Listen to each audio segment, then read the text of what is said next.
The aim is to gain a strategic advantage, to degrade the states that support Ukraine. And here in the UK, Russia has targeted our media, our telecoms, our political and democratic institutions and our energy infrastructure.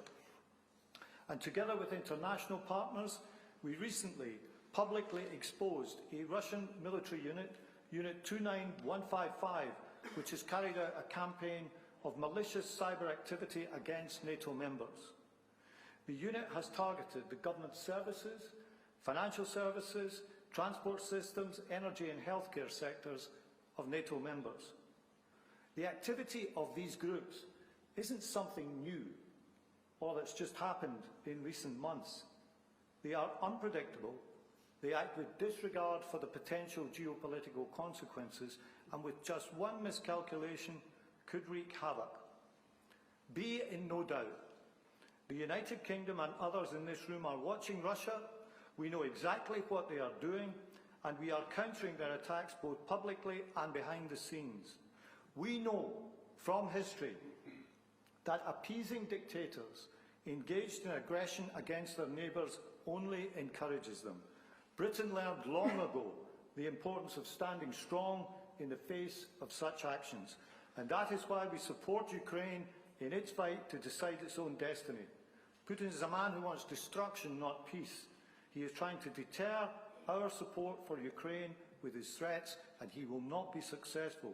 We will not join those voices of weakness who want to give Putin a veto over our help for Ukraine. And given the scale of Russia's hostility, my message to the members today here is clear.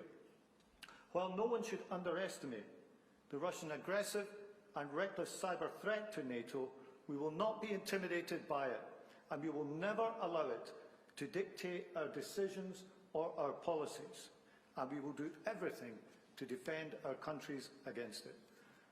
So we have to stay one step ahead in this new AI arms race. And I'm pleased today to announce that we are launching a new laboratory for AI security research at the University of Oxford. It is backed by £8.2 million of funding from the UK Government's Integrated Security Fund. The lab will pull together world-class industry, academic and government experts to assess the impact of AI on our national security. And in the meantime, the second thing we must do is to find ways to strengthen NATO's collective cyber security. The UK continues to work closely with allies to expose cyber attackers from across the world, whether that's through public attribution, calling out hostile actors, or through sanctions.